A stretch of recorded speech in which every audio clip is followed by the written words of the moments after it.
Bienvenidas y bienvenidos al curso de agroecología familiar y comunitaria de Para la Naturaleza.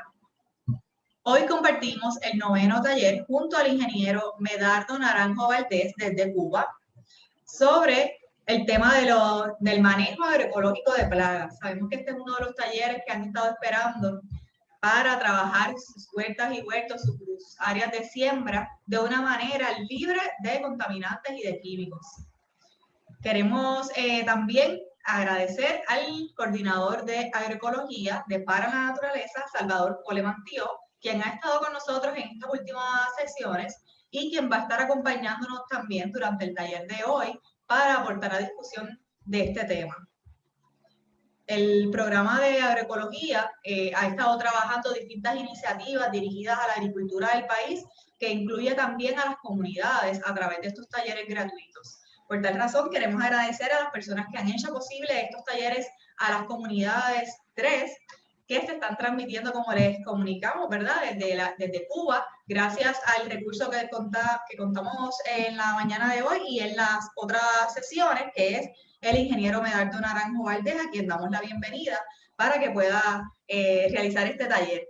Antes, quiero mencionarles que las preguntas que surjan pueden estar realizándolas durante el taller, que aunque es pregrabado, vamos a estar recopilando todas sus preguntas y respuestas para contestarlas en otro taller adicional que vamos a estar realizando, que van a ser talleres pregrabados también y los vamos a estar publicando en vivo a través de Zoom y a través de Facebook. Todo el material educativo se les está enviando a través de los enlaces que le llegan en el mensaje de recordatorio de Zoom. Y los talleres, el video en sí va a estar siendo publicado a través de la plataforma de YouTube de Para la Naturaleza. Así que los pueden buscar en YouTube Para la Naturaleza y ahí van a encontrar todos los talleres a las comunidades 3 y también pueden encontrar talleres anteriores que hemos estado realizando en el taller a la comunidad 1 y 2, quienes contábamos, ¿verdad?, con muchos recursos locales que estuvieron trabajando los temas desde la siembra hasta lo que son semillas, manejo de cultivos y la producción, y también con Yulisa Nieves, quienes estuvimos en diciembre participando de los talleres a las comunidades 2, pudimos también presenciar estos talleres relacionados a conservas de alimentos. Así que hay mucha variedad de talleres educativos sobre agroecología en la plataforma de Para la Naturaleza. Les invitamos a que la continúen visitando.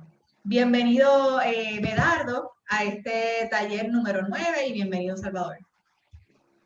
Gracias, Ivette. Muchas gracias. Gracias a todas, a todos. Gracias por el interés en ampliar los conocimientos sobre la forma de hacer una agricultura familiar ecológica. Ese es el objetivo de este curso de agroecología aplicada con un componente de 12 talleres. Bueno, pues llegamos al taller número 9, un taller el cual estamos mencionando desde el primer taller que dimos, ¿no? Porque siempre hay o han surgido muchas preguntas referentes a cómo manejar, cómo controlar distintas plagas que se pueden presentar en los cultivos, qué hacer para enfrentar eso sin tener que aplicar productos químicos. Pues hoy vamos a brindarles información técnica sobre esos métodos agronómicos que se pueden emplear para disminuir los efectos o los daños por plagas por debajo del umbral de daños agrícolas sin tener que emplear productos químicos. Y eso se hace a través de la aplicación práctica del sistema de manejo agroecológico de plagas, que como sistema tiene diferentes subsistemas. Vamos a hablar de medidas preventivas, vamos a hablar de plagas, los síntomas y su control. Vamos a hablar de los diferentes componentes del manejo agroecológico, la importancia del manejo agroecológico de suelos y sustratos, las prácticas agronómicas, sanitarias, lucha biológica, lucha bioquímica y preparación de productos bioplaguicidas domésticos, o sea, bioplaguicidas, bioproductos que ustedes pueden desarrollar en su casa, en su propio escenario productivo. Bueno, la importancia del control de las plagas, la importancia del manejo agroecológico de plagas y cuál es la situación que se presenta con el efecto de las plagas. Está claro que en todos los sistemas agrícolas, o en todos, independientemente del sistema, sea agroquímico, sea agroecológico, pues se generan condiciones para que se presente diferentes insectos, diferentes formas de vida que puedan causar daño a los cultivos. Ahora, ese grado de incidencia, ese grado de infectación va a estar determinado por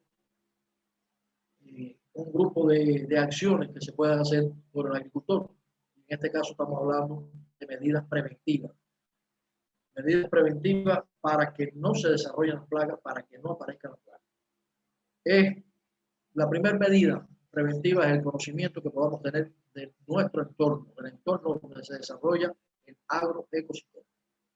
Conocer los diferentes estadios fenológicos de los cultivos, o sea, cómo el cultivo empieza desde la semilla, desde la siembra, desde los primeros estadios del brote de la semilla, de la planta, de esos primeros estadios de desarrollo de la planta, y después todos los estadios de la planta hasta su ciclo agrícola o su ciclo biológico. Entonces, conocer cómo se desarrolla esa planta, conocer cuáles son los factores que pueden interactuar más en un estadio o en otro. A las plantas como seres vivos les sucede también como a los animales, ¿no? Donde los primeros estadios de vida son los más susceptibles para que incidan un grupo de plagas y enfermedades, pero los vegetales no están exentos, porque también en el periodo de desarrollo y sobre todo en el periodo productivo tienen también una amplia gama de incidencia de plagas con las características propias, ¿no?, que crea el vegetal para producir, para florecer, para desarrollar los frutos, pues también hay una mayor incidencia de plagas. O sea, el conocimiento por parte del agricultor de esos parámetros, de todo, mayor información que pueda tener, le puede permitir desarrollar medidas preventivas que van a evitar o van a disminuir la incidencia de las plagas. Y también medidas curativas para disminuir los efectos de una plaga si es que ésta se ha establecido en el cultivo. Y el sistema integral de manejo agroecológico de plagas está fundamentado en prácticas agronómicas que se basan en ser, primeramente, en el conocimiento del entorno natural, en el conocimiento de la naturaleza, el conocimiento de todo lo que nos puede aportar la naturaleza en función de nuestro sistema productivo. Integran este manejo agroecológico de plagas 8 subsistemas que tienen como principio la lucha biológica y la biodiversidad. Biodiversidad que estamos manejando desde hace, bueno, primero, desde la introducción que hicimos a este curso, pues planteamos como uno de los principios fundamentales del manejo agroecológico del sistema productivo la biodiversidad. Y la lucha biológica es el enfrentamiento que podamos tener con todas las formas patógenas que puedan incidir en nuestros cultivos utilizando medios biológicos. Entonces, el manejo agroecológico de plagas tributa a ese objetivo, que es lograr en los agroecosistemas un equilibrio biológico que permita la coexistencia de todas las formas de vida sin que ninguna se desarrolle como plaga. Esto solamente se puede lograr bajo el manejo agroecológico de plagas. Cuando se emplean plaguicidas químicos, esos plaguicidas químicos van creando resistencia en las plagas que se van adaptando muy rápidamente a ellos, y por tanto después tienen que ser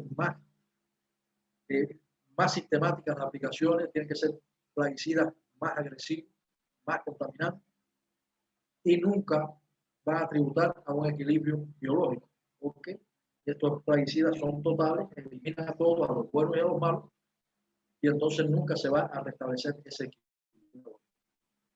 Entonces, los objetivos, ¿qué es lo que buscamos? Disminuir las pérdidas por plagas.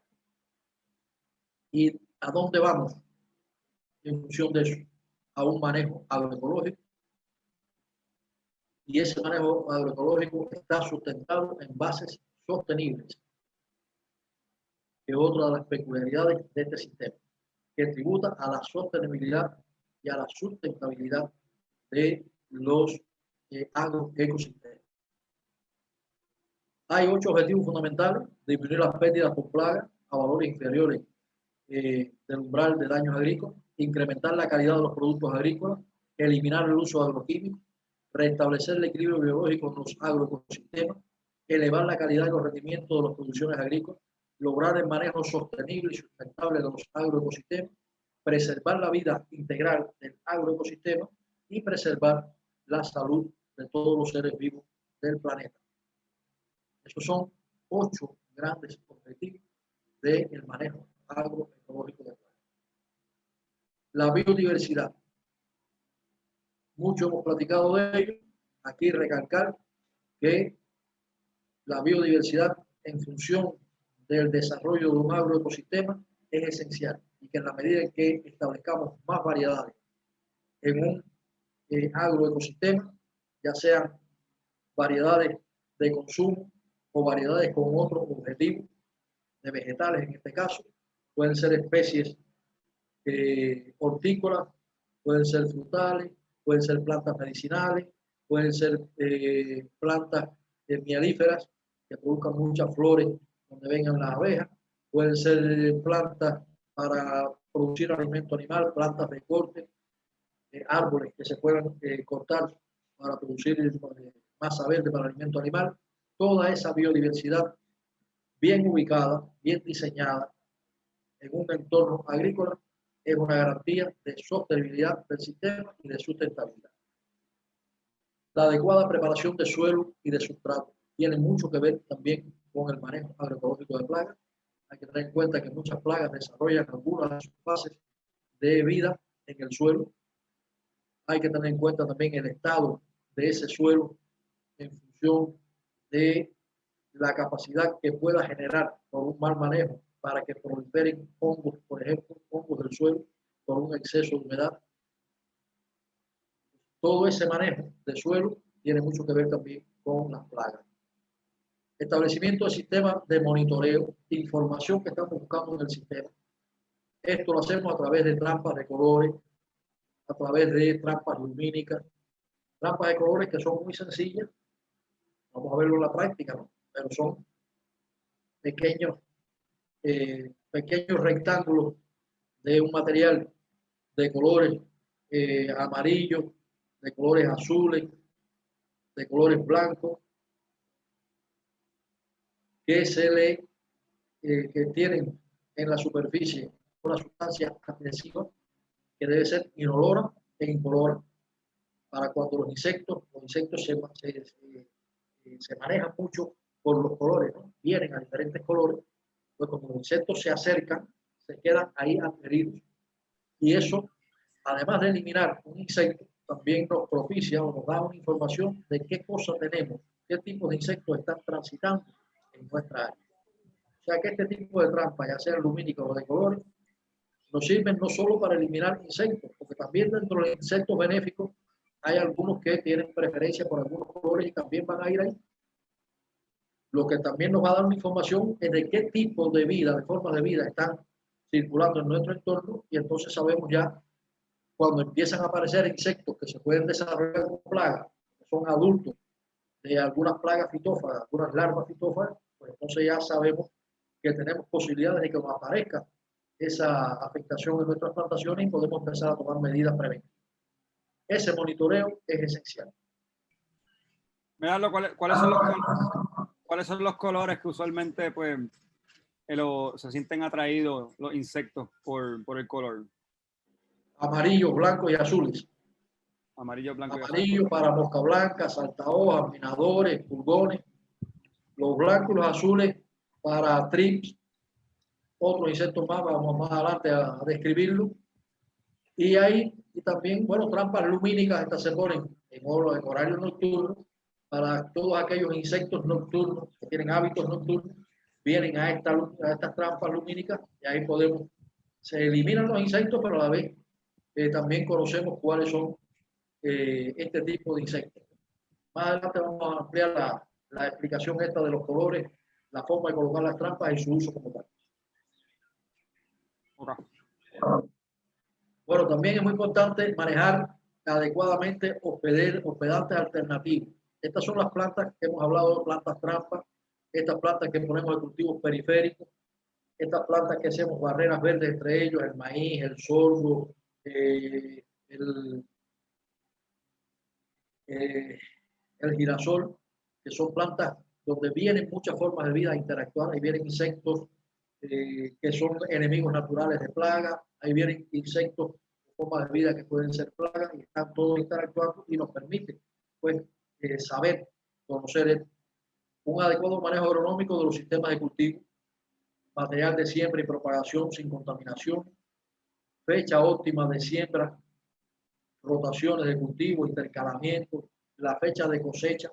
A veces hay una tendencia para que se desarrolle más un fruto agrícola, dejarlo más tiempo del establecido.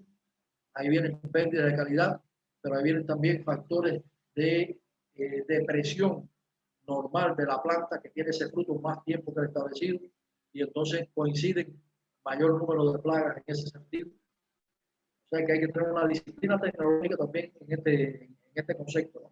Los ciclos de las plantas están establecidos según su función. Si usted hizo una plantación de pepino para el comercio, el pepino para comercializarlo debe ser un pepino tierno. No puede esperar que el pepino, para que se ponga más grande, se ponga más maduro, la semilla interna del pepino se pone ya dura, ya la masa interior del pepino cambia la consistencia, pierde calidad y entonces pues pierde un potencial comercial ese fruto agrícola. Hay que cosecharlo en el momento. Así el pepino es para semilla, evidentemente hay que dejar que madure ese fruto de la planta. O sea que la cosecha debe hacerse según el destino del fruto que estamos cosechando. Aplicación preventiva de bioplaguicidas repelentes. Bueno, vamos a hablar de ello más adelante. Son biofermentados generalmente que se producen en función de repeler los insectos, de que no lleguen a nuestro sistema agrícola. Establecimiento de barreras vivas. Hemos hablado de estas plantas, sorgo, maíz, girasol. Y eliminar refugios naturales, en este caso, para moluscos, que son todos estos caracoles y babosas que hacen bastante daño, grillos. Bueno, pues se pueden poner trampas, las vamos a ver en un futuro, pero también es muy importante eliminar estos hospederos, todas las piedras, los troncos, todo esto que puede ser hospedero dentro del sistema. Aquí hay una tabla que, como es lógico, no vamos a darle lectura, todo el mundo sabe leer, pero una tabla que la pusimos en función de ir conociendo cuáles son las características de los daños que pueden hacer estos fitófagos. Y acuérdense que fitófago es formas de vida, en este caso insectos o larvas, que se alimentan de partes de la planta. Por eso es fitófago. Fitófagos. Bueno, los daños que hacen a los cultivos, cómo identificar esos daños, o sea, cómo se presentan esos daños. Y aquí también a la derecha pues tenemos cuáles son los medios que debemos utilizar para enfrentar ese tipo de plagas. Esta tablita es muy interesante. Lo que sucede es que, como planteamos de un principio, la agroecología es una agricultura de conocimiento, pues hay que adentrarse en estos conocimientos para saber, primero, a partir de un daño que podamos ver en nuestros cultivos, conocer quién es el agente causante de ese daño y también conocer cuáles son las medidas que podemos aplicar para controlar. Vamos a ver algunas diapositivas. Por ejemplo, estamos hablando, vamos a buscar aquí cualquiera, una que es muy común, la mosca blanca. ¿Qué es típico de la mosca blanca? Bueno, cuando vemos que la hoja empieza a barquillarse, la hoja empieza a agarrotarse hacia adentro la hoja, como a cerrarse la hoja. Esto sucede porque la mosca blanca pues se alimenta succionando, raspando, succionando en vez de la hoja. Y entonces ahí hay una malformación y hace que la hoja se vaya encaracolando hacia adentro. Ese aquellamiento unido a manchas blancas, como unas pequeñas telitas blancas por dentro, que si tenemos una lupa, pues vamos a ver que ahí están ya las pequeñas larvas de las mosquitas o los huevecillos. Eso es característico de la mosca blanca. Y también ver el insecto, que es visible, ¿no? Son pequeñitas, pero son visibles.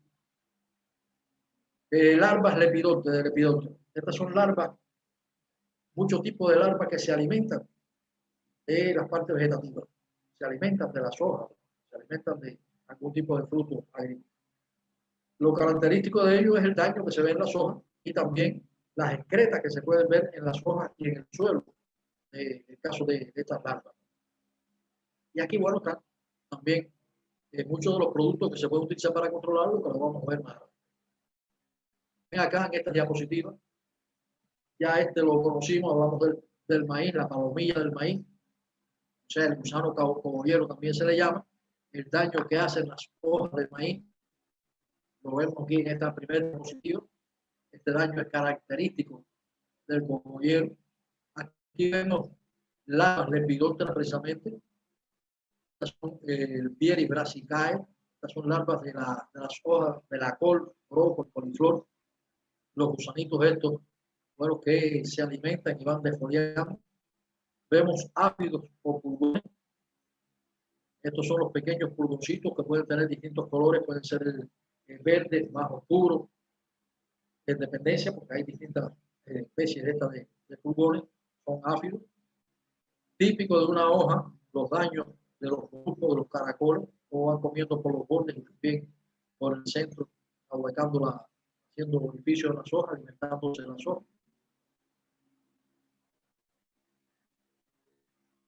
La mosca blanca, miren esta diapositiva, típico de la mosca blanca, se pueden ver bien ahí la mosca blanca como tal. Aquí vemos el saltahoja, hay muchas especies, hay distintas formas, pero este es el antillano, este que más se desarrolla en nuestras condiciones climáticas. Este es el adulto del trip, el trip que hace daño fundamentalmente en los frutos jóvenes, también puede atacar la inflorescencia y son esas manchas que vemos a veces pardas en un fruto. El daño daña más el fruto por el exterior, pero también invalida su comercialización en muchos casos. Otra diapositiva del mirador. El mirador, estos surquitos blancos que se ven, es de una larva, un gusanito que va comiendo entre el haz y el en vez de la hoja, haciendo la mina. Y se llama mina por las características que tiene, ¿no? Como una perforación en un interior, ¿no? Y entonces tiende a asociarse fundamentalmente este daño con hongos, porque por las aberturas que hacen también en el área foliar, penetran hongos y puede, esa asociación del mirador con hongos puede causar daños grandes en la planta. Sí, adelante, Zapador. Sí, una pregunta, si me puedes dar algunos ejemplos de frutos o de cultivos que característicamente se ven afectados por el trips y el saltahoja.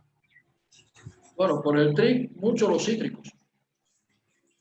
Esa manchita blanca que está cerca del peciolo de los cítricos, ¿no?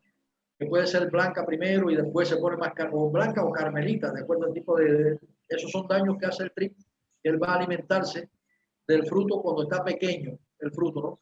Y después ese daño que hace en la corteza del fruto se va agrandando al crecer el fruto y vemos todos esos daños ahí. Pueden dañar también otros frutos, fundamentalmente ya el mismo mango puede tener daño con trip, pero esa es una mancha oscura que tiene la corteza del mango. Por eso mismo, porque los trip atacan fundamentalmente cuando el fruto es joven. Como hace un daño a las células de la superficie, de la epidermis de ese fruto, cuando va creciendo, pues entonces se va agrandando ese daño.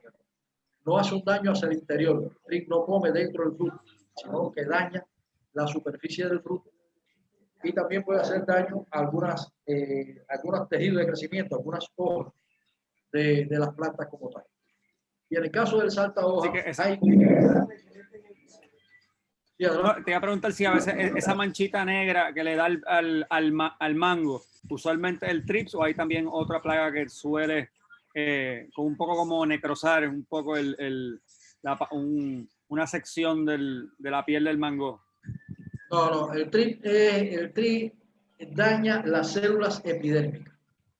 Esa mancha negra que penetra ya en el mango, que daña toda la corteza y a veces está dentro de la pulpa del mango, ya eso es otra cosa. Ya esos son hongos patógenos y puede ser también alguna mancha bacteriana.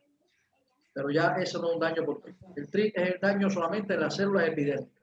Es un daño cosmético, un daño más bien que invalida la comercialización, le resta calidad cosmética al fruto como tal, no calidad física al fruto, porque no penetra en el fruto, no daña el interior, sino en la superficie.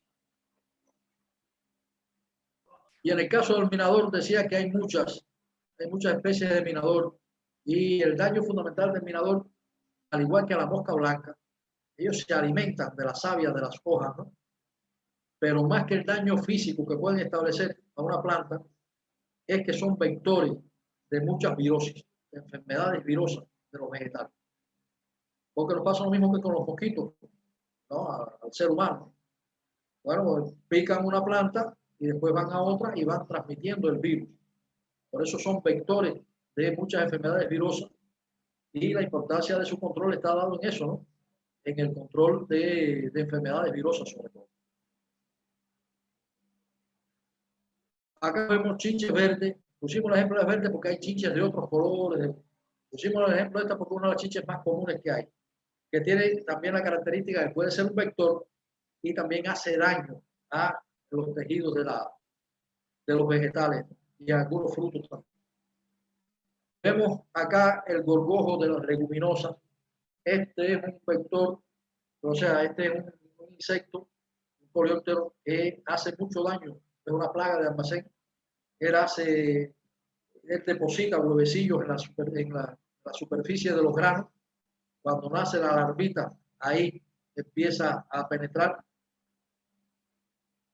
Aquí tenemos aquí puse un ejemplo de crisomélido, porque es una amplia gama también de coleópteros, de la familia de los coleópteros, que tienen muchas especies que actúan como plagas. Y a la derecha finalmente le puse un ejemplo de barrenadores de tallos. Estos son también larvas que penetran dentro de los tallos, generalmente de plantas de ramas más jóvenes, aunque hay algunos barrenadores que son de madera y hacen daño ya al madero, al leño de los árboles como tal. Hay muchas especies de este tipo de barrenadores y sus daños son físicos. También a veces se asocian a estos daños físicos del hueco y el daño interior hongos que penetran por ahí por la humedad, se van asociando y causan mucho daño.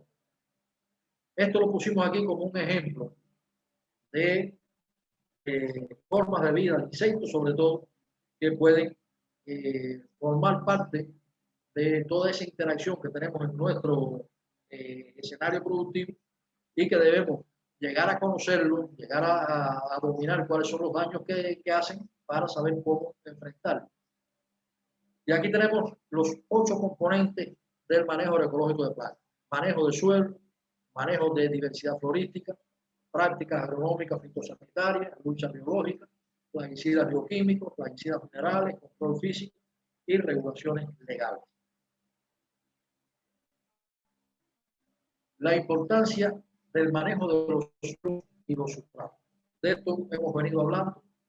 Aquí solamente vamos a puntualizar. Las condiciones óptimas de un suelo para un determinado cultivo es garantía de salud del cultivo y es garantía también de que tengan menos afectaciones por plagas. Por eso es importante darle la preparación óptima y no se entienda por preparación óptima del suelo pulverizar el suelo, convertir el suelo en una arena, porque le dimos no sé cuántos pases de grada, de arado, ¿no? Y convertimos el suelo, no señor. La preparación óptima del suelo es la preparación que requiere el suelo para permitir el desarrollo de todo el potencial productivo de la especie vegetal que aquí vamos a insertar. Y siempre abordamos por una preparación limitada, preparación mínima del suelo, la menor interacción posible con el suelo. Eso es garantía de buen desarrollo, buen resultado de los cultivos. Ahora bien, hay que tener en cuenta que la preparación para hacer una plantación de frutales no es la misma que requiere la preparación para hacer una plantación de leguminosas. Entonces, en función de eso, hay que dar la preparación. El aporte de abonos orgánicos, el aporte de microorganismos del suelo, el aporte de minerales en forma de harina, de roca, todo eso es esencial también para los suelos. Acuérdense que todos estos elementos están destinados a mejorar las propiedades físicas, químicas y biológicas de los suelos. Y ese suelo bien manejado, repito, es garantía de salud vegetal y es garantía también de menor incidencia de plagas. El manejo de esa biodiversidad, en la medida en que logremos mayor cantidad de especies vegetales, pues vamos a tener un mejor equilibrio biológico y mejores resultados. Por eso están las asociaciones de intercalamiento. Fíjense cómo tenemos acá la flor de muerto, el marigold, esta gente, como cultivo periférico. Fíjense en estas camas, el cultivo principal es el tomate, pero sin embargo tiene lechugas sembradas en el centro. Fíjense la diapositiva de la derecha, aquí hay una barrera verde periférica de maíz. El cultivo principal es una crucífera, en ese caso es col, pero está intercalada la zanahoria. Y en este caso se determina esa asociación de cultivos porque la zanahoria es un repelente natural de la frutela xylostela, que es la polilla de la col. Es el repelente natural de esa mosca blanca, una mosquita blanca que vemos revoloteando ahí cuando hay cultivos de crucífera. Ese es el adulto. Ese es el que viene a poner el huevecillo en la hoja de la col, hace las larvitas y ahí empiezan a hacer daño.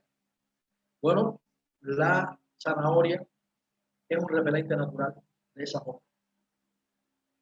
Planta repelente, típico, el marigold, flor de muerto. Tolerancia de flora adventicia. ¿Qué quiere decir esto? Aquí pusimos una que es típica, ¿no? Que también hicieron algunas preguntas que ya contestamos sobre permitir o no el desarrollo de esta planta en nuestro cultivo. Y bueno, yo decía que en primer lugar tiene características comestibles. Se puede utilizar esta planta para nuestras ensaladas, para ponerle a los caldos, para ponerle a la sopa, para ponerle como aderezo también a las carnes. Tiene una propiedad, la verdolaga, tiene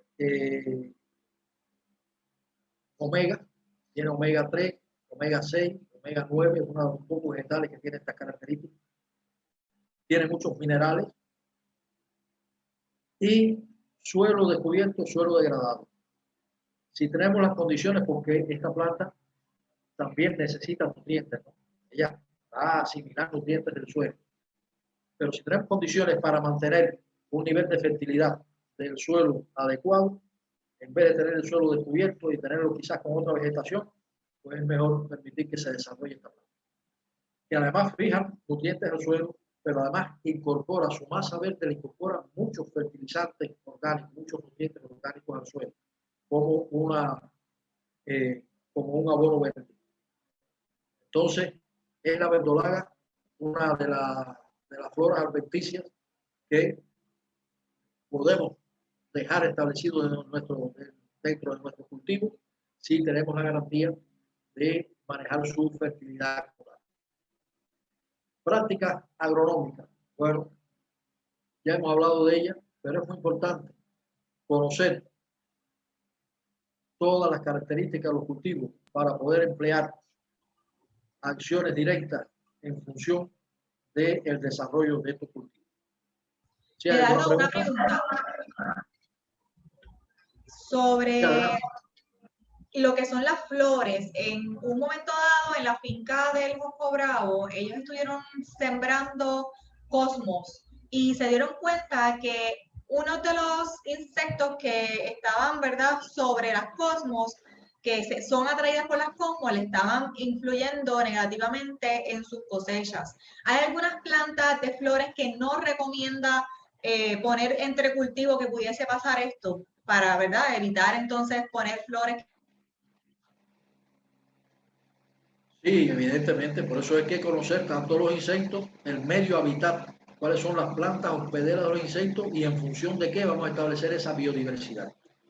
Si conocemos en este caso, como este caso me dice que a las flores de esta planta vienen insectos que a la vez son plagas del cultivo que tenemos establecido ahí, pues no vamos a poner una planta que es atrayente de un insecto que es plaga.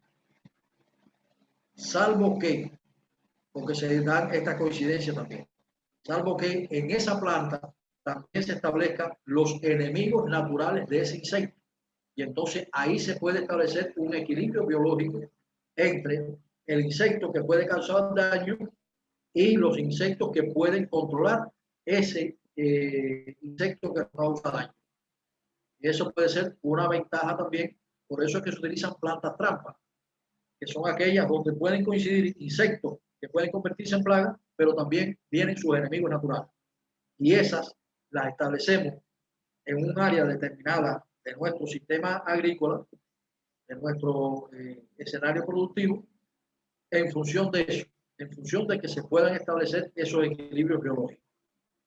Pero, repito, agroecología, agricultura de conocimiento. Hay que conocer el insecto, hay que conocer los enemigos naturales, hay que conocer las plantas que pueden ser hospederas del insecto y también de sus enemigos naturales, y hay que evaluar entonces cuál es la estrategia en el manejo de todos esos conocimientos. ¿Dónde ubico esta planta? Donde va a venir un insecto que puede ser plaga, pero donde también me van a venir los medios, los enemigos naturales que me van a controlar ese insecto y entonces no voy a tener que aplicar nada. Todo eso son estrategias, repito, que es parte del conocimiento y de la información esa que debemos tener de escenario productivo. Bueno, en cuanto a prácticas agrotécnicas, decía que es muy importante conocer todas las acciones que podemos realizar o que debemos realizar en nuestro sistema en función de minimizar los daños por plaga. Hablamos de la época de siembra para cada cultivo. Sembrar cultivos fuera de época, eso es correr un riesgo mayor a que puedan incidir en ese cultivo plagas, porque el cultivo no se va a desarrollar bien, porque el cultivo va a tener afectaciones edafoclimáticas, clima, por humedad, con temperatura, que van a hacer que su crecimiento sea más limitado, más deprimido, y eso va a propiciar proliferación de plagas. Los marcos de plantación adecuados, hemos dicho también que en muchos casos pretendemos tener más plantas por área pensando que sí vamos a tener más rendimiento, más producción, y se nos convierte en una práctica contraproducente, porque si tenemos más plantas por área puede ser que estemos creando condiciones propicias para que se desarrolle mayor las plagas o las enfermedades en ese cultivo. Por eso es que siempre deben respetarse esos marcos de plantación. La profundidad de siembra o trasplante, eso también es muy importante. A veces o soterramos mucho una semilla, la ponemos en una profundidad muy amplia, mucha profundidad, que no permite que se desarrolle bien, y cuando esa semillita, esa plantita que eclosionó, tuvo que atravesar no sé cuántas pulgadas de suelo para emerger, ya el potencial de desarrollo que tenía para desarrollarse cuando surgiera ya a la superficie del suelo, lo consumió en atravesar ese suelo y sale una planta endeble que no va a dar, no va a tener un crecimiento adecuado y va a ser atacado por plagas. Por eso las profundidades de siembra de plantación es muy importante. Soterrar mucho una planta en un trasplante, que además de soterrar la raíz, la rizófera, bueno, enterramos además de eso la mitad de la planta, nos va a quedar dentro del suelo raícitas y tallos, digo, parte de hojitas y parte del tallo, que van a ser muy susceptibles a que sean atacadas por hongos del suelo. Eso es una medida agrotécnica que hay que tener en cuenta también, la profundidad de siembra o de trasplante. Una adecuada nutrición, lógico, para todos los seres vivos, en la medida que están mejor nutridos, son menos atacados por plagas y enfermedades. Ya las labores de cultivo requeridas a cada cultivo, el saneamiento sistemático, eliminar partes de la planta o plantas que estén enfermas y puedan ser un medio de propagación, los aporques, los de hierbe, los de sige, los de soje, la escarificación, todo eso que son labores de cultivo que ya hemos platicado anteriormente, hacen que se desarrolle mejor el cultivo y es menos incidencia de plagas. Manejo adecuado del riego, regar no es echar agua, regar no es mantener un sobrehumedecimiento sistemático en el suelo, sino es aportar el agua requerida para humedecer el área del suelo que está interactuando con las raíces del cultivo. No todos los cultivos tienen el mismo régimen de riego, porque no todos requieren una humedad a una profundidad estable. Hay muchos que son cultivos de raíz del sistema superficial, lo que hay es que humedecer un área superficial de suelo, otros un área más profunda. Y los ciclos agrícolas, respetar los ciclos agrícolas, lo que veníamos hablando, de acuerdo al destino de la producción, que se cumpla el ciclo de agrícola, el ciclo de cosecha.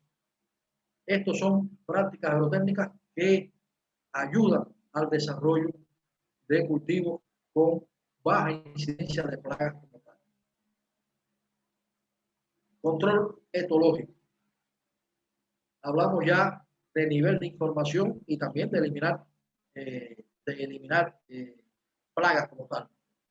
El control etológico consiste en trampas de colores, trampas de luz, de agua, cebo, para alejar los insectos, para que se adhieran estos insectos y que por tener una información de cuáles son los que están ahí circulando y qué medida tenemos, y también para eliminar físicamente los insectos.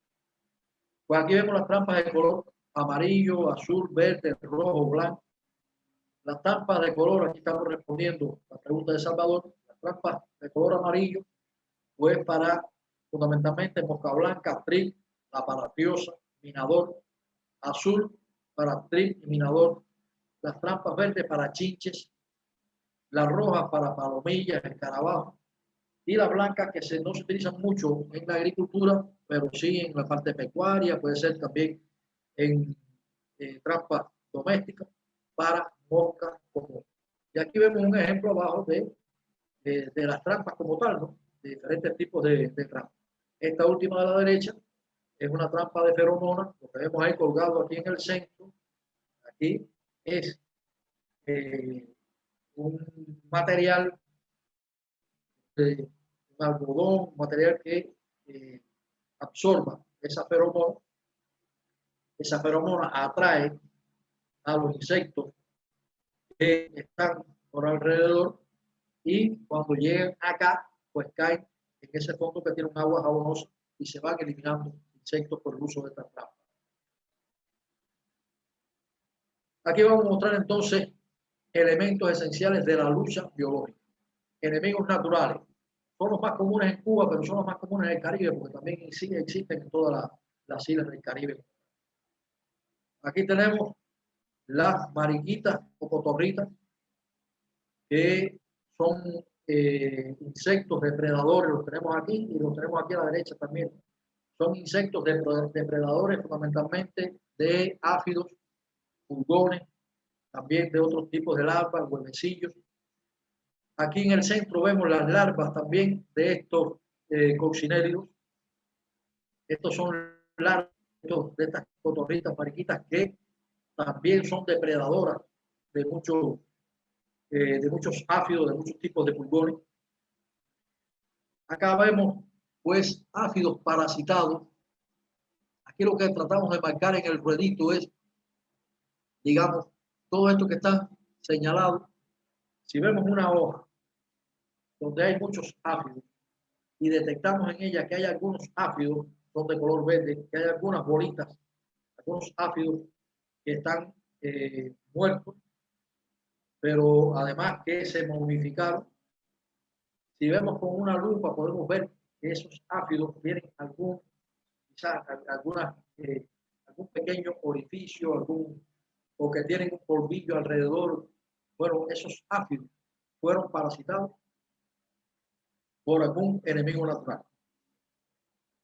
Una forma de propagar ese parasitoide, el parasitoide es el elemento vivo que parasita a un hospedero, tomamos con una pinza todos esos áfidos que están parasitados, que están muertos ya, que están momificados, los trituramos suavemente, los ponemos en un medio acuoso, los rompemos, ¿no? Los ponemos en un medio acuoso, los agitamos, y entonces esa agua la asperjamos, la atomizamos sobre cultivos sanos,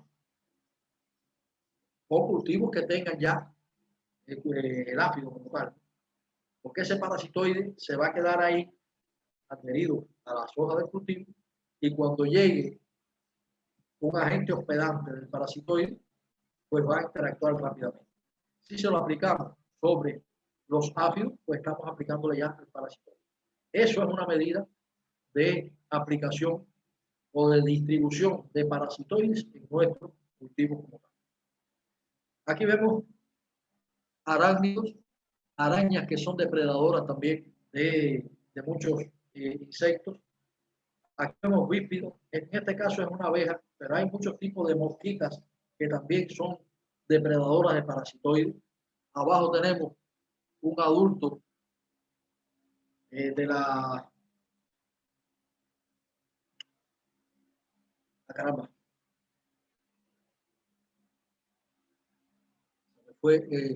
Ahora se lo digo el nombre. Aquí a la izquierda tenemos huevecillos marcados. Bueno, no se ven bien. Estos son huevecillos. Se ven arriba los huevecillos. Esta foto tampoco. Estos son...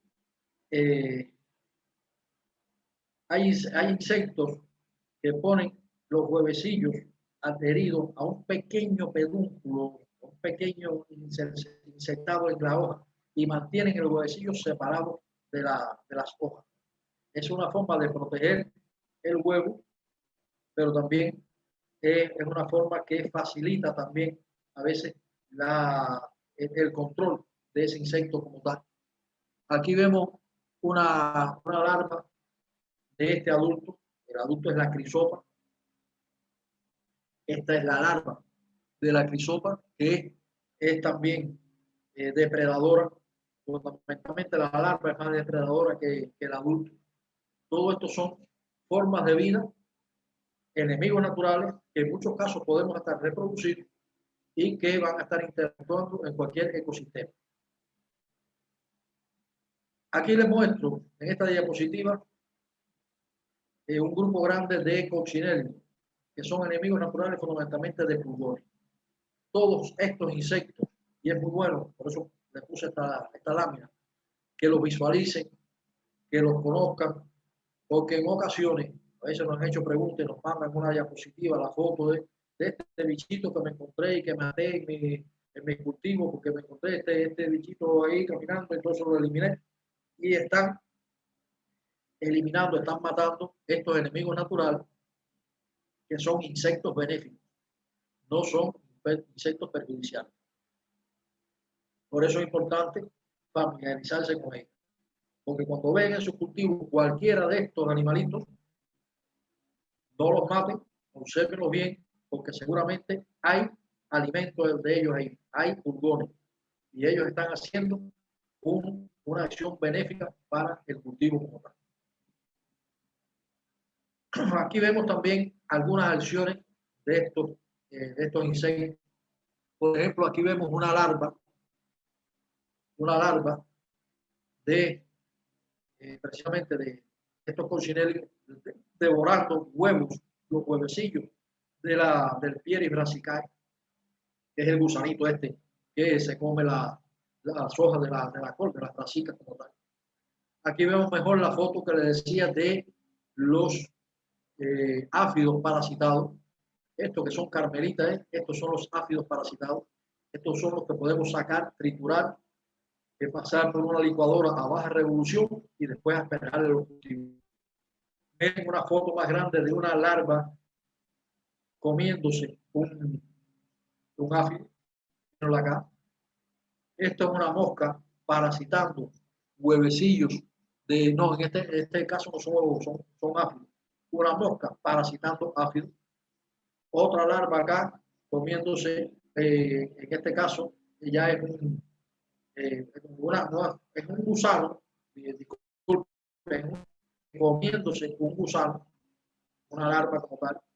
Y aquí a la derecha pues tenemos una mosquita que está parasitando un áfido. Este es el aparato ovopositor.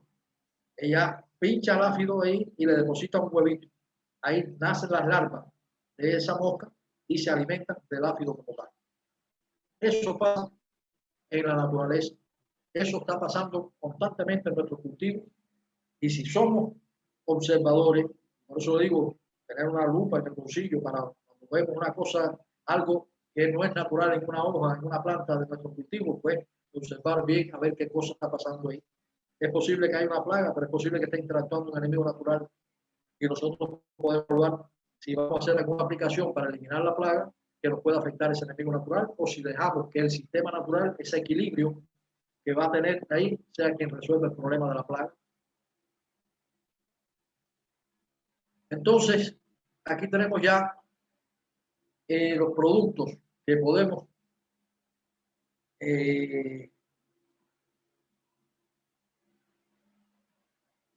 productos que hacemos en nuestro, que podemos hacer en nuestro sistema productivo, nuestro escenario productivo, y que van a controlar una gama amplia de plagas, ya sean insectos, ácaros, nematodos, hongos fitófagos, hongos patógenos. Y estos productos, estos bioplaguicidas, estos bioproductos, se pueden obtener en centros, los CRE, que son centros de reproducción de entomófagos y entomopatógenos. Entomófagos, fagos, entomófagos. Esos son insectos que se alimentan de otros insectos. Y entomopatógenos son formas de vida que van a infectar. Generalmente son virus, pueden ser hongos, que van a infectar otras formas de vida. Estos centros se dedican a la reproducción, a la producción de estos medios de control biológico. Ahí es donde se produce el tricoderma, ahí es donde se produce la Boveria baciana, el Bacillus thuringiensis, el Bacillus subtilis, de medios de control biológico que por las condiciones que requieren para su reproducción no es posible hacerlo en un escenario productivo. Pero hay otra gama mucho más amplia que sí se puede producir en un medio, en un escenario, y a ella también nos vamos a referir. Ahora, productos biológicos que se pueden aplicar, que deben aplicarse para el control de diferentes plagas agrícolas. Aquí hago un enunciado. Es decir, todos estos se pueden adquirir. Quizás después, más adelante, Salvador pueda darle una información de en qué lugares de Puerto Rico se pueden adquirir estos productos biológicos, pero me imagino que en los centros donde se comercializan productos para la agricultura, se puedan también adquirir estos productos, ¿no? Bacillus thuringiensis, que controla larvas fitófagas, control de ácaros, la Boveria baciana, que controla picudos, coleópteros, mosca blanca, hormigas posadoras, el metarrizo, que controla también picudo negro, estos también son coleópteros, el trip, controla santa hoja, y el tricoderma, que es un hongo que también controla hongos patógenos del suelo. Estos productos son muy usados actualmente en los sistemas agroecológicos y complementan otros que vamos a ver a continuación que se pueden producir a partir de plantas cultivadas y otras plantas no cultivadas que se pueden utilizar como materia prima para esta producción.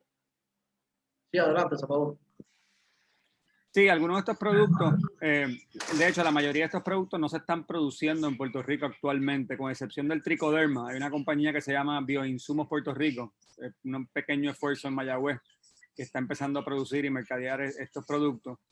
Pero yo recomendaría por internet, muchos de estos productos se consiguen, y también con agroservicios o Pan American Grain se consiguen estos productos que se traen importados de afuera.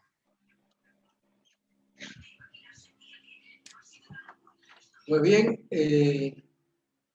todos los que consideren que puedan ir empleando estos productos para completar los bioinsumos que requieran para sus cultivos, ya tienen esa información de dónde puedan adquirirlo, porque realmente estos no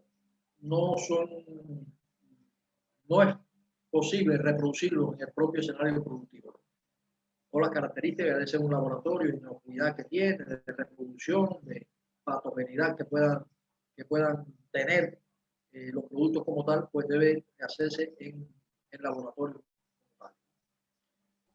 Medardo, Sí. según su experiencia en Cuba, ustedes los trabajan estos, ¿verdad? Bioinsumos desde las fincas o tienen también mercados donde los pueden accesar localmente. ¿Cuál es la práctica común en Cuba?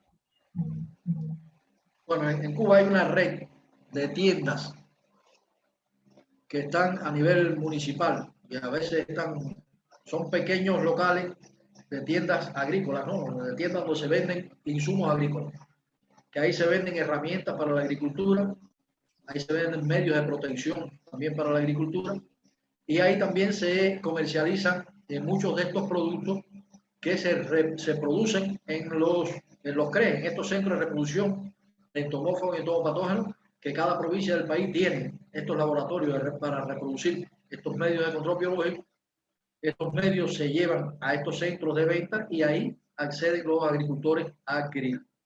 Estos son los que se comercializan por esa porque ahora vamos a hablar de la lucha biológica y vamos a hablar de la forma, o sea, de la tecnología sencilla, en gran mayoría, que puede tener el agricultor para utilizar una amplia gama de vegetales con características específicas alopáticas en función de producir sus propios medios repelentes y medios de control biológico. Importante conocer eso porque pues entiendo que mucho de la falta de conocimiento y también acceso a esto, por ejemplo, estos bioinsumos es lo que realmente ha causado, ¿verdad?, que no lo utilicemos. Así que es una buena idea, ¿verdad?, a seguir para que estas mismas tiendas que pueden vender a lo mejor ya herramientas de agricultura puedan también hacerse de estos bioinsumos, ya que esperamos, ¿verdad?, que las personas que empiecen ahora con esto a implementarlo en sus hogares, comiencen entonces también a buscar estos productos y, ¿verdad?, tengamos ese comercio local trabajándolo, ya que si no lo tenemos, ¿verdad?, es bien difícil, como usted mencionó, prepararlo, ya que se necesitan unas condiciones específicas, casi de laboratorio, ¿verdad?, para poderlo reproducir. Pero es posible. Sé que hay fincas en Puerto Rico que los están trabajando y están dando talleres también. Así que si conocemos de alguno que esté en estos días, en estas semanas realizándose, también le vamos a compartir esa información para que puedan tener ese contacto directo con lo que son estos microorganismos. Gracias, Medardo. Bueno, continuamos. Aquí vamos a hablar ahora de la lucha biológica de biofermentados. Estos sí los pueden ustedes producir, sí lo pueden hacer de forma bastante sencilla en su hogar, en su escenario productivo. Estos biofermentados que actúan como repelentes y pueden actuar también como insecticidas, pues se obtienen a partir de plantas que tienen características alelopáticas, o sea, desprenden aceites esenciales, desprenden moléculas con esas características que repelen insectos o que pueden hasta envenenar insectos. Son muchas, después vamos a dar una lista más grande, ¿no? Pero aquí tienen algunos ejemplos, pusimos algunos diapositivas con ejemplos del tajet, de la flor de muerto, del neem, la cebolla o el ajo, que tanto el bulbo y mucho más que el bulbo, las hojas, se pueden utilizar también para estos biofermentados. La higuerilla o higuera, que es muy común en nuestro clima, en nuestros países, está muy extendida en el Caribe. El tabaquillo, en este caso es un tabaco silvestre, este es la Nicotiana glauca, pero esto es para hacer tabaquina, y la tabaquina se hace también del resto del tabaco que se fuma, de la propia hoja del tabaco, se puede hacer de la hoja verde, de la hoja seca. La ruda, que es una planta medicinal, la pusimos aquí también porque se hace biofermentado de ruda en función de control de muchas plagas. Y estos biofermentados, ¿por qué es posible hacer el biofermentado? Bueno, esto es por las características alelopáticas de las plantas. ¿Qué cosa es la alelopatía? Son efectos beneficiosos o dañinos de una planta sobre otra.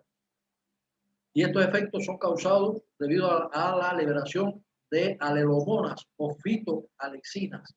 Estos son sustancias químicas que posee el vegetal, que ya sea por exudación, volatilización, descomposición de los residuos, también por otros procesos que tienen lugar en un ambiente natural, en un ambiente agrícola, o que podemos inducir nosotros, porque cuando hacemos un biofermentado estamos induciendo esa descomposición de residuos, pues se liberan estas sustancias, pasan al medio receptor, que puede ser un medio acuoso, y se pueden entonces transferir a el cultivo como tal. Cuando estamos aplicando estas sustancias, la planta que las recibe, lo que está recibiendo es una información que hace que movilice sus recursos naturales en función de producir sustancias que sean repelentes para los insectos que puedan atacarla, de producir mayor cantidad de tejido, o sea, de fortalecer los tejidos epidérmicos de las hojas o de los frutos, producir mayor cantidad de lignina, hacer el tejido más coriáceo, más duro. Todo eso son respuestas a estas actividades o respuestas de las plantas a esta información que pueden recibir por estas sustancias alelopáticas. Y estas sustancias alelopáticas también pueden suprimir germinación de semillas, pueden inhibir desarrollo radical de las plantas, pueden rechazar, ¿no? Por sus olores, muchos de ellos nosotros no los percibimos, pero sí los insectos, por sus olores, por su volatilización, pueden rechazar insectos, y en algunos casos, como es el caso de la tabaquina, que la nicotina es el elemento activo de la tabaquina, sí es un veneno para muchos insectos. Hay una gran cantidad de larvas de más de 60 especies de fitófagas, larvas fitófagas que en contacto con la tabaquina lo primero que hacen es que dejan de comer, mueren por no alimentarse, pero también a través de la piel penetra la tabaquina y los envenena. ¿Cómo preparar esto? O sea, ¿qué hacer con estas plantas? Bueno, aquí tenemos todas las formas en que se puede preparar esta sustancia. Decocción. Eso es hervir las plantas en agua durante un tiempo máximo de 30 minutos. Puede ser masa seca o masa verde. Después se deja reposar y utilizamos esa agua, que después se hacen diferentes diluciones también. Pero eso es decocción. Infusión. La infusión es verter agua hirviendo sobre la planta o poner estas plantas en agua hirviendo, apagar la fuente de calor y dejar reposar. Esto es como hacer un té. Maceración. Colocar partes de la planta, puede ser bien triturada, como generalmente se tritura, se machaca, en un diluyente determinado que puede ser agua o alcohol por un tiempo determinado, siempre más de 24 horas. Se deja ese periodo de tiempo. Todos los aceites esenciales, todas estas moléculas son solubles en agua o en alcohol o en la combinación de agua, porque puede ser alcohol y agua mezclado. Y entonces pasa a esa dilución que es la que aplicamos después. Los polvos, que puede ser deshidratando las partes de la planta, triturándolas en harinas bien finas, y estos polvos o se utilizan después para hacer una decocción o una infusión o se hacen aplicaciones directas. Extracto acuoso es cuando hacemos una decocción en un medio acuoso, pero dejamos que hierva bastante para que se haga concentrado, se haga un extracto. Y esto se hace a partir de la maceración, primero de las plantas indicadas para él. Y extractos alcohólicos son líquidos concentrados producto de la maceración de las plantas o de las partes de la planta indicadas en una solución alcohólica. Todo esto son métodos para poder producir en nuestro escenario productivo estos bioplaguicidas, estos productos biológicos para el manejo agroecológico. Bueno, repelentes indicadas. Aquí tenemos un grupo de ellas, ¿no? Después vamos a valorar algunas más. Pero estas son plantas comunes que pueden tener ustedes en su huerto, que pueden sembrar, y algunas de ellas pues, pueden también tener en un medio natural. El marigold, el tajet, los de muertos, la albahaca, el orégano, la menta, el romero, el tomillo, el vetiver. Vamos a hablar de él en el taller anterior. La caléndula, el ajonjolí. De ellas presentan mayores propiedades repelentes a insectos, la albahaca y el orégano. Estas dos, la segunda y la tercera, albahaca y orégano. Y con ellas, ¿qué podemos hacer? Bueno, pues podemos hacer decocciones o infusiones, o podemos hacer maceraciones. Podemos secarla, deshidratarla, hacer polvo para después esos polvos utilizarla, o esas hojas secas, utilizarlas en decocciones o infusiones, porque se conservan mejor, las puede guardar mejor. O pueden aplicar los polvos esos macerados, digamos, los polvos, aplicarlos directamente con tal. Son plantas repelentes las que más recomendamos. Ahora vamos a pasar ya a la producción, a la forma de hacer extractos como tal. Aquí tienen una formulación para trabajar con el nin. El nin, ese árbol, es muy común ya en nuestros lugares. Siempre se puede saber dónde hay un árbol de nin, y como vamos a utilizar el fruto o las hojas, pues en distintos momentos del año, todo el año tiene hojas, pero hay un momento donde fructifican y los frutos son muy utilizados como estos. La primera formulación son los frutos del nin, cuando se cosechan, cuando cada racimo hay una buena parte de los frutos que ya tienen un color amarillo. Se le quita la pulpa, como de pulpar el café, por ejemplo. Se lava con agua la almendra, se pone a secar, y después que esté seco, durante 2 o 3 días, primero se ponen a secar en un bráculo y después se ponen directamente al sol durante 2 o 3 semanas, porque tienen que secarse bien. Si tenemos un deshidratador solar, se puede acortar ese tiempo, lo ponemos en un deshidratador solar y vamos a secarlo bien. Después se descascara y la almendrita de adentro, esa es la que se muele, se hace harina. Se hace una dilución, ya sabemos lo que es la dilución. Se ponen 500 gramos, más o menos, de polvo de nin en 25 litros de agua. Se deja remojando una noche de 6 a 8 horas. Se va a remover. Después se deja en reposo para que se asiente, para que se decante. Se va a filtrar, se cuela. Y la aplicación se debe realizar lo más rápidamente posible. Se puede guardar de un día para otro, pero se descompone con rapidez. Por eso lo que recomendamos es tener el material, tener esa harina ya, se puede conservar, ese polvo lo puede guardar, y solamente va a poner ya en remojo esas 8 horas en agua, filtrarlo, eso, la cantidad que usted necesita para aplicarlo en el día de hoy, o va a tardar en 2 días. La dosis a aplicar, eso es de alrededor de 120 a 160 litros por cuerpo. Pero eso, estamos hablando de la dilución esta que se hace de 500 gramos en 25 litros de agua. Como usted generalmente, posiblemente en su huerto y eso no tenga una cuerda, bueno, pues la dosis a aplicar, eso es poner en un atomizador ese líquido, ¿no? Ponerlo en un atomizador y asperjar, humedecer el área foliar del cultivo con el líquido como tal. Hay una segunda formulación, eso es macerar, ya sabemos que es macerar. 1 kilogramo de fruta madura o de hojas verdes, o la mezcla de la fruta verde o la fruta verde todavía con las hojas verdes, 1 kilogramo más o menos, se coloca en un recipiente plástico con 10 litros de agua, agua no clorada, lo puse aquí, aunque siempre estoy recordando que para ningún bioproducto utilizamos agua con cloro. Se deja fermentar por 4 días, se va a filtrar y se hace aplicaciones foliares. Se diluye ese litro a un 25% y se hacen aplicaciones foliares de igual forma. Se echa un atomizador o alguna bombita para una mochila o una bomba para asperjar a las áreas foliares.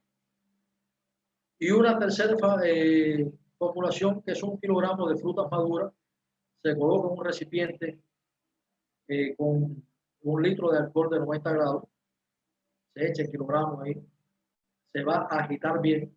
Esas frutas maduras cuando la echamos, podemos un poco macerarla, pero no se trae la almendra, solamente la fruta madura.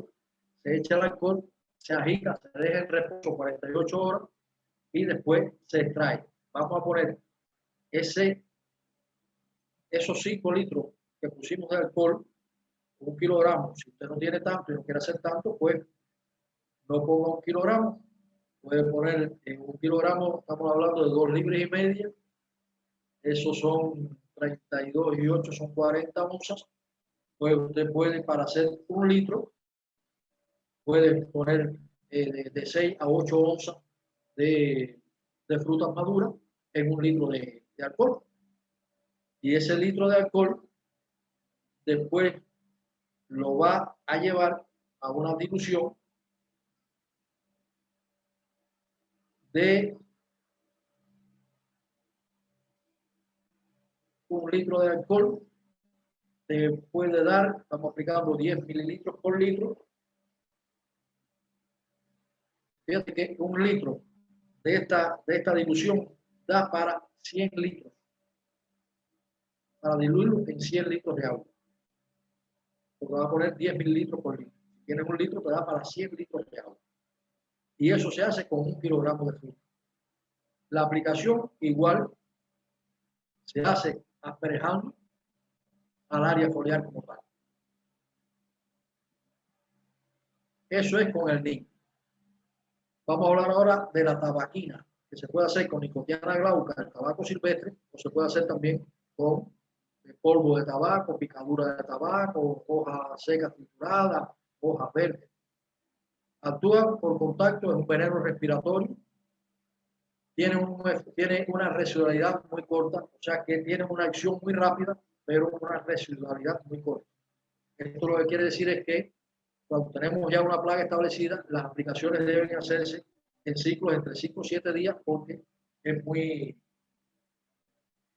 corto la residualidad. Controla insectos de cuerpo blando, todas las rapas del lepidóptero, controla mosca blanca, trip, áfidos. O sea que la tabaquina tiene un amplio espectro de control. ¿Cómo se prepara? Bueno, una forma de preparación es macerar 1 kilogramo de 2 libras y media de picadura o polvo de tabaco. Esto en proporción. Quizá a usted no le hace falta 2 libras y media de polvo de tabaco, pero como rompió una cajetilla de cigarro y cogió la picadura de esa cajetilla de cigarro, debe ser cigarro no del tabaco, del cigarro suave que se hace con tabaco rubio, sino cigarro fuerte. Y esa cajetilla de cigarro, pues la va a preparar en más o menos 1 litro de agua. Porque aquí estamos planteando 1 kilogramo para hacerlo en 4 litros de agua durante 8 o 10 días. Filtrar, diluir en 20 litros de agua, añadir 200 gramos de hidrato de cal viva. Esto es previo a la aplicación.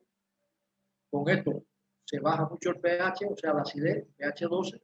Eso desactiva virus que pueda tener el tabaco y también libera la nicotina.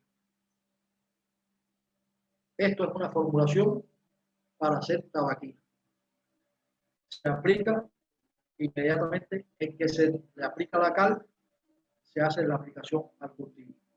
¿De qué forma? Asperjando también, asperjando el área foliar de los cultivos.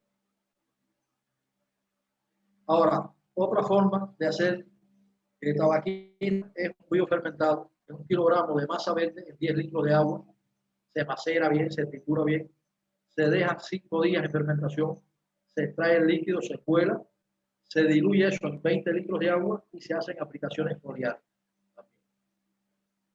Ahí tenemos 2 formas de hacer tabaquina y ya vimos otras 3 formas de hacer biopreparado con el mismo. Ahora, la hoja de la carica papaya también se utiliza y también lo tienen ustedes posiblemente en el patio de la casa.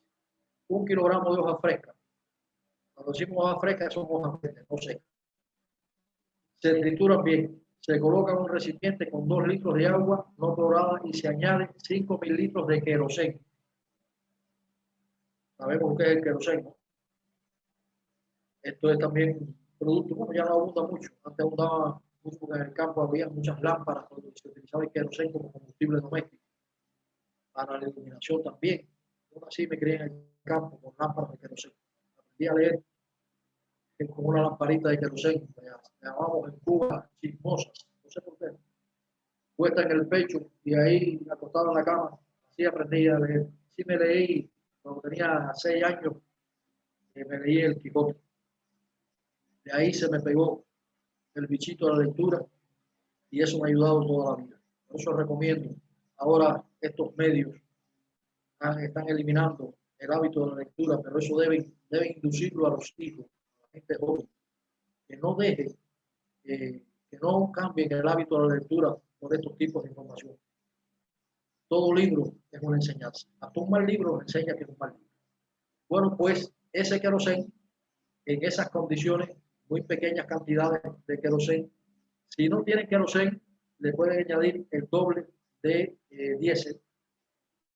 Se deja en reposo por 5 horas y se hace una aplicación con un 50% de dilución. O sea, ponemos 1 litro en 2 de agua y esto también se asperja a todos los cultivos.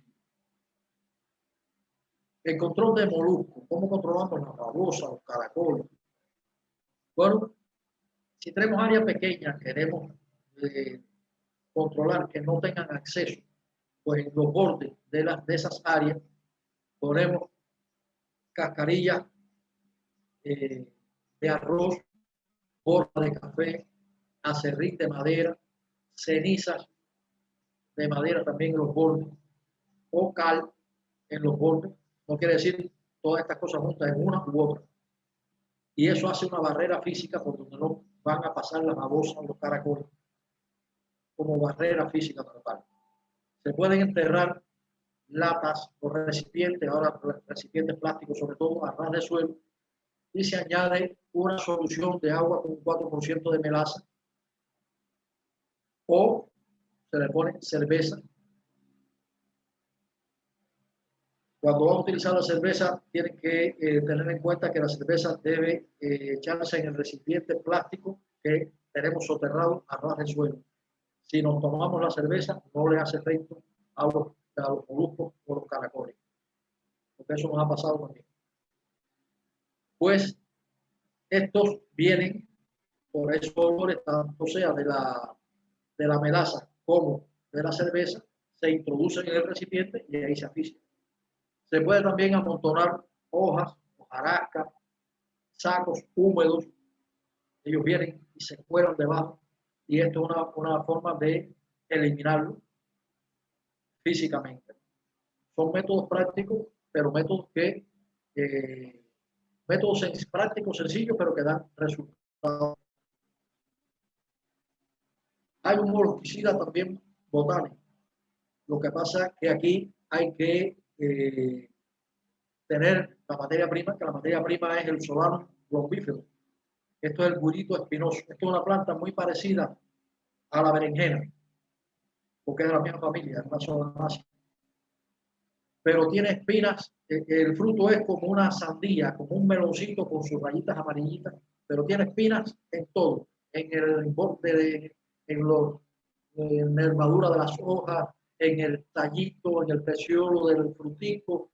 Es una planta totalmente espinosa. Ese es el Solanum lombífero. Pues el elemento activo es la solanina, es un alcaloide que tiene entre un alrededor de un 2% de este alcaloide y se emplea para el control de las babosas. Es un producto fácilmente degradable, por eso es que se debe hacer aplicaciones rápidas para no almacenar mucho tiempo. El modo de obtención es los frutos, ya cuando están en un estado ya que comienza la madurez, se ponen a secar 3 o 4 días al sol, después se molina. Este producto se puede conservar por tiempo, ¿no? El método de aplicación es mezclar el agua con ese fruto, 100 gramos por litro de agua, se mezcla y en horas de la mañana se agita bien, ¿no? Se deja en reposo. Si lo hacemos por la mañana es para aplicarlo por la noche, porque sabemos todos que las babosas y los caracoles duran más tiempo, o sea, cuando ellos salen son de hábitos nocturnos. Pues lo hacemos por la mañana, dejamos todas esas horas en reposo, después se filtra y se aplica al caer la tarde, aprovechando es cuando ellos comienzan a alimentarse. No dejar el polvo en contacto con el agua por más de 12 horas, porque se desintegra. O sea, se empieza a fermentarse. Ya cuando lo ponemos en agua es para aplicarlo en 12 horas, pero sí podemos conservar el polvo por mucho más tiempo y solamente preparar el que vayamos a utilizar. Para grillos, los cebos envenenados. Aquí es una amplia gama de formas, o sea, de contaminantes para el cebo. Aquí podemos utilizar, porque es de forma puntual, algunos insecticidas como es taparil, como es difteré. También a estos cebos envenenados le ponemos tabaquina, pero no diluida, sino esa primera tabaquina que sacamos antes de diluirla, le ponemos unas gotitas a los cebos envenenados y también va a envenenar los grillos.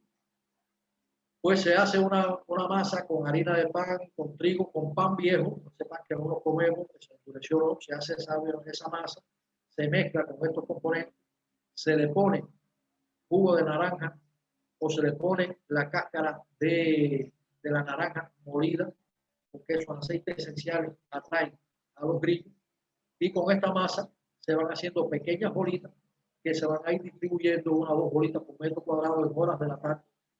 Los grillos van a llegar a estas bolitas, los cargan y se las van a comer en la cuevita, en el huequito que hicieron ahí todos los grillitos que están ahí abajo, ahí se las comen y ahí esa es la tumba de todos ellos, ¿no? Porque se infectan como tal.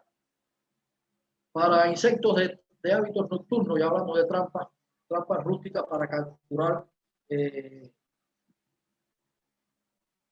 muchos insectos, en este caso pueden ser hembras, y esas son trampas de feromonas, pueden ser machos también, trampas lumínicas con lámparas de queroseno o lámparas eléctricas. Debajo de estas lámparas se coloca un recipiente que pueda contener un aceite, que pueda contener diésel, petróleo, o que puedan contener agua con jabón. Para controlar la broca del café, con pomos plásticos, verdes o transparentes, se colocan frascos pequeños que contengan etanol y metanol, 3 en 1, una dilución, una combinación de etanol y metanol. Sabemos que el etanol y el metanol son alcoholes. En el fondo se coloca también esa solución jabonosa. Estas trampas, estos frascos se colocan en altura, ¿no? Que puede ser pequeños recipientes plásticos donde pusimos esa dilución y se le abre un huequito al recipiente para que esa volatilización salga al medio ambiente. Ahí vienen los adultos de la broca. Estos se van a colocar alrededor de 30 trampas por hectárea. La hectárea son 2 cuerdas y media. Podemos decir que si usted tiene un área de café que no es tan grande, pues no tiene que colocar tantas trampas, ¿no? Pero teniendo en cuenta su área, puede distribuir la cantidad de trampas que requiere. Y controla los adultos de la broca del café por esta vía. Otros medios de controlar el tetuán. El tetuán del boniato es ese coleóptero, ¿no? Que va a la batata, que a veces está en el tallo y va bajando por el tallo y penetra en la batata como tal, que le hace esas galerías, que le da ese color oscuro cuando se corta y que le da ese olor que es un poco repugnante y que inhabilita la batata para el consumo. Ese es el tetón del boniato. Se controlan muchos adultos, tanto de la polilla de la col, de la frutela silostela, como el tetón del boniato, con trampas de feromonas. Para controlar la espodóptera del maíz y la centella de la yuca, lo vimos en el taller pasado, el moteado del cogollo con el propio suelo, o sea, una arcilla bien fina, se coloca puñadito. Control de áfido de la mosca blanca, tris, lepidóptero, orégano, luego está esta planta ya, las propiedades bioquímicas que tiene, ni ajo, cebolla, huertajet, que es la flor de muerto, puede ser tomate, puede ser tabaco. Se hacen maceraciones con 24 horas de reposo, se filtra y cuando haya desaparecido la espuma, eso sucede 3-4 días, se filtra, se diluye al 25% y se aplica asperjato al área. Y con eso se controlan áfidos, mosca blanca, tris, lepidóptero. Para controlar nematodos del suelo, solarización. Esto reduce el nivel de infestación. Esto es colocar una manta, primero mezclar en el suelo restos de crucíferas, que pueden ser col, brócoli, coliflor. Se humedece el suelo, se mezclan esos restos, se coloca una manta plástica, se sellan los bordes con el mismo suelo y se deja de 3 a 4 semanas. Esa fermentación que hay, esa descomposición de esas crucíferas crea un gas, que es un gas metano, que va a eliminar nematodos, pero también va a eliminar otros microorganismos del suelo y muchos de ellos microorganismos benéficos. Por tanto, después de una solarización, debe hacerse una aplicación de microorganismos benéficos al suelo, aplicarle té de compost o aplicarle bocachi líquido, asperjarle al suelo o aplicar un abono orgánico que esté enriquecido con estos microorganismos. ¿Cómo controlar bacterias, hongos, nematodos y hasta plantas albenses, no malas hierbas, como dice ahí? Bueno, la orina vacuna se deja reposar 3 días en frasco cerrado, se diluye en agua antes del uso, o sea, se pone una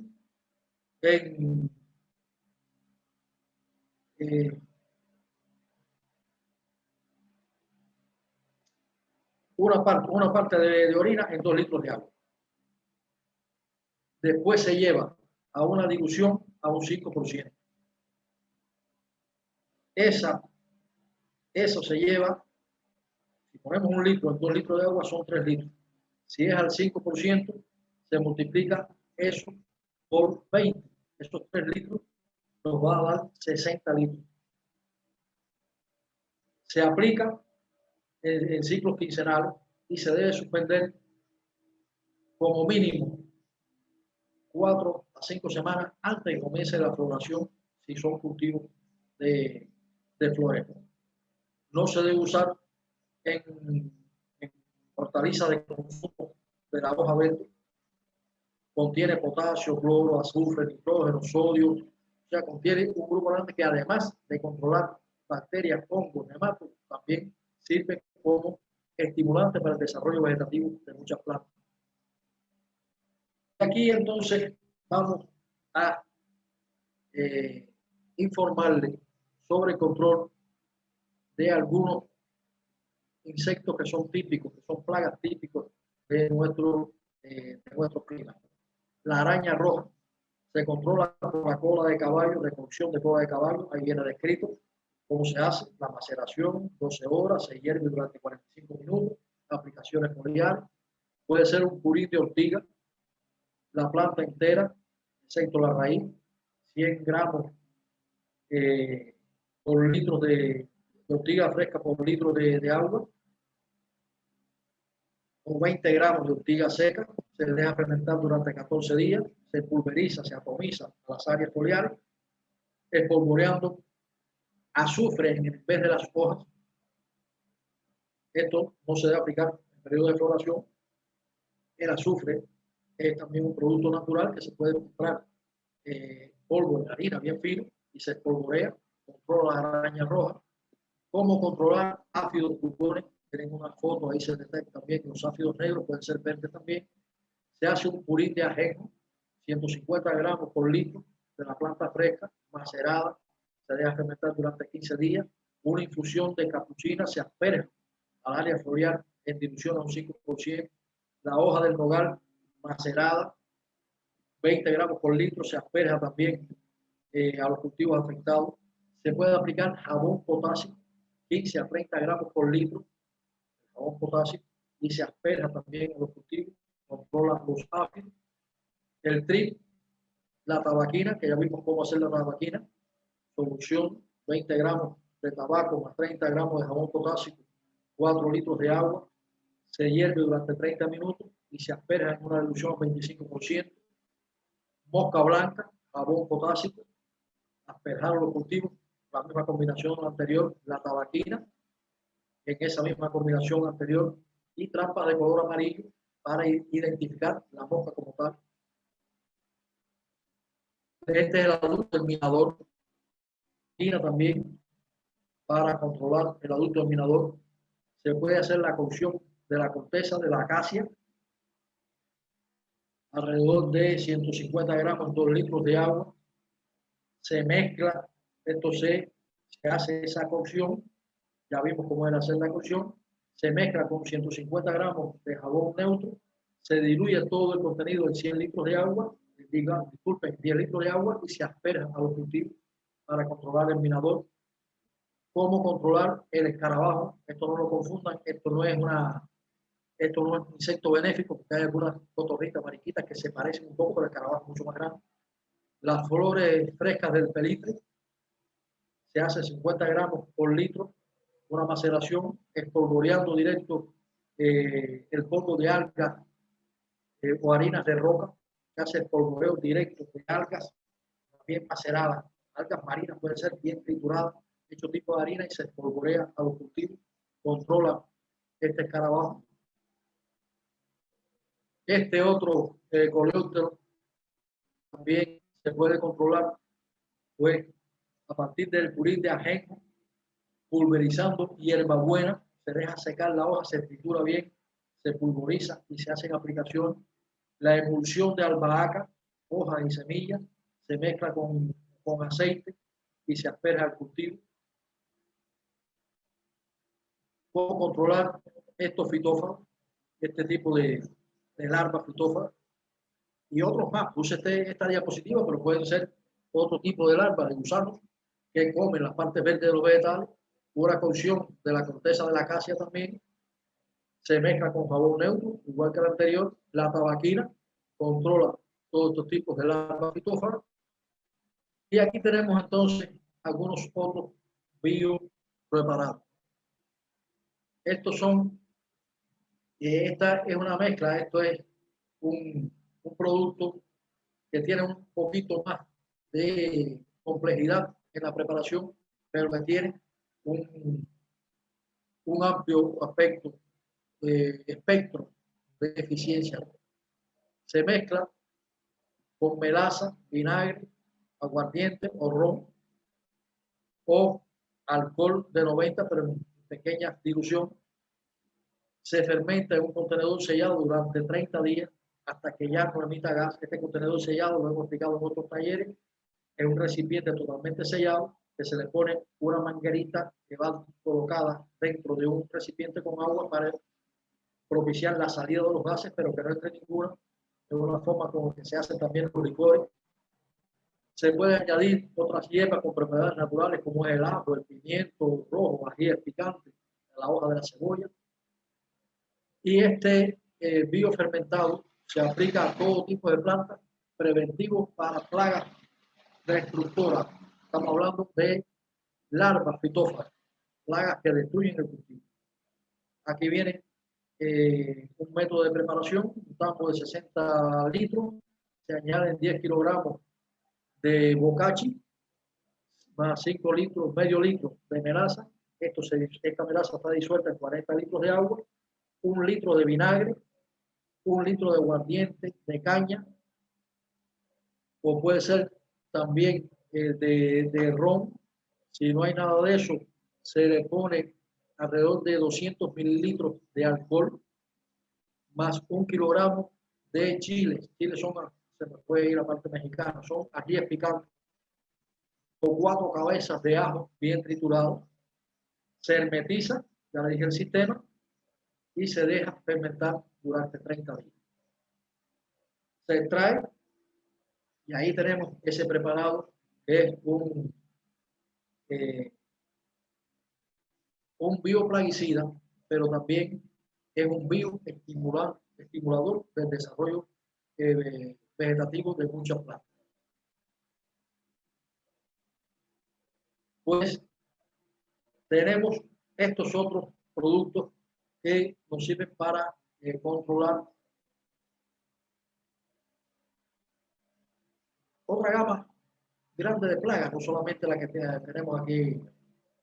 Aquí controla muchos hongos foliares, como es el oidio de la cucurbitácea, puede ser también el pitium o el medium de las solanáceas,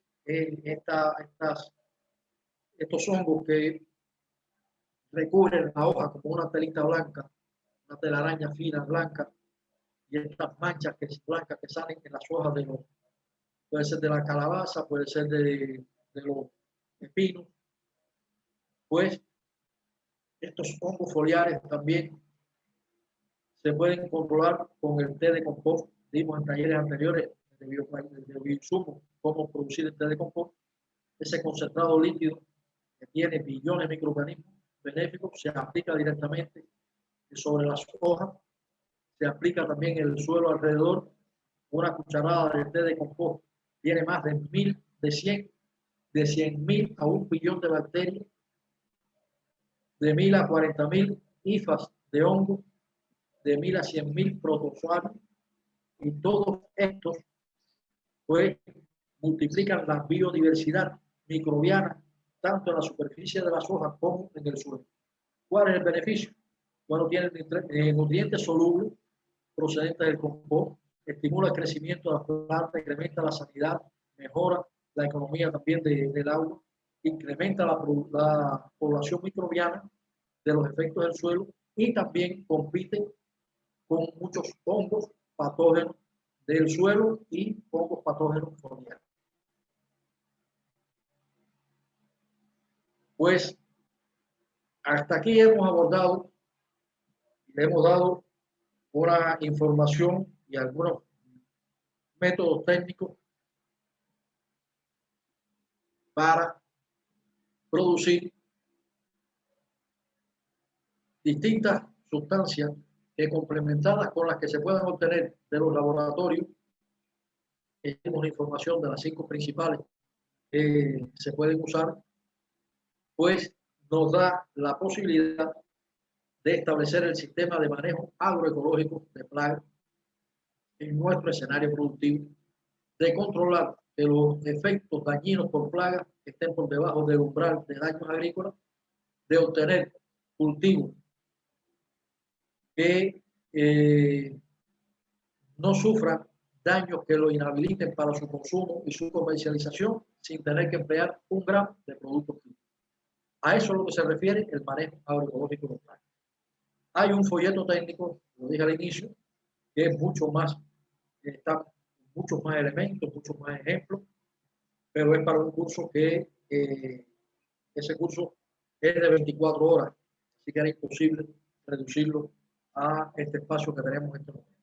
Sirva este taller para darle esta información técnica que creo es importante para que puedan ir aplicando ya estos conocimientos prácticos, pero también para motivarlos y para que vean que hay posibilidades de combatir plagas en nuestro escenario productivo sin tener que emplear bioplaguicidas, o sea, empleando bioplaguicidas sin tener que emplear agrotóxicos que en definitiva van a contaminar suelo, agua, el producto y a nosotros mismos.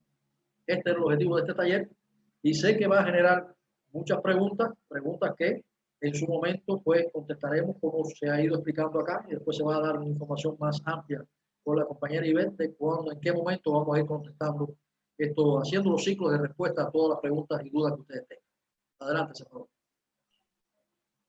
Pues Medardo, te quiero dar las gracias por un taller de mucha información. Gracias por por transmitirnos tus conocimientos y sabiduría. Y esperamos las preguntas del público, que nos las pueden enviar por este mismo chat, o también nos las pueden enviar también nos pueden escribir un email a info.agroecología@pln.org. Así que nada, seguimos en el próximo taller. Ivette, ¿quieres dar una última palabra?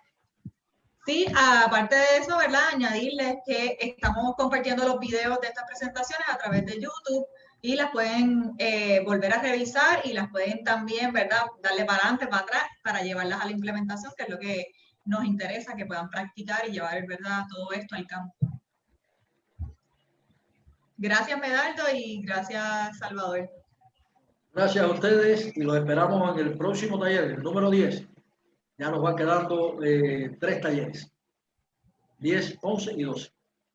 Pues gracias, Muchas gracias, cuídense mucho y un abrazo a todas y todos.